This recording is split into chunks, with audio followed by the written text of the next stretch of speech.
نکاح کے بعد رخصتی میں تاخیر کی شرعی اعتبار سے کوئی حد نہیں ہے۔ ایک تو یہ ہے کہ نکاح کے بعد کیا تاخیر سے نکاح پہ فرق پڑتا ہے؟ یعنی ایسا تو نہیں ہے کہ 3 سال تک اگر رخصت نہیں ہوئی تو نکاح ہی گیا، تو ایسا کوئی مسئلہ نہیں۔ نکاح ہو گیا، اب اس کے بعد 70 سال بھی اگر رخصتی نہ ہو تو نکاح پہ کوئی فرق نہیں پڑتا، کیونکہ نکاح سے جو نکاح توڑنے والی چیز ہے وہ کوئی نہیں پائے گی۔ اور ایک یہ ہے کہ حکمت کے اعتبار سے نکاح کے کتنے عرصے بعد رخصتی ہونی چاہیے، تو اس کا دار و مدار صورت حال پہ ہے اور کچھ شرعی طریقہ کار پہ ہوگا۔ اب مثال کے طور پہ شریعت کے اعتبار سے تو یہ جائز ہے کہ نابالغہ بچی کا نکاح اس کا باپ یا دادا کرتے، شریعت کے اعتبار سے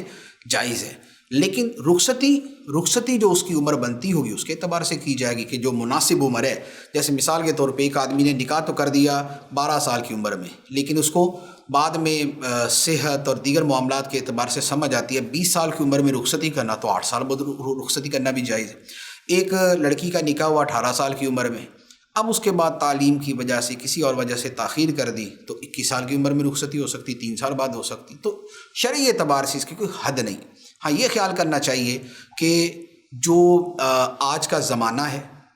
اس کے اعتبار سے جو تقاضے ہیں وہ پورے ہونے چاہیے، اور حکم شریعت یہی ہے کہ بالغ ہونے کے بعد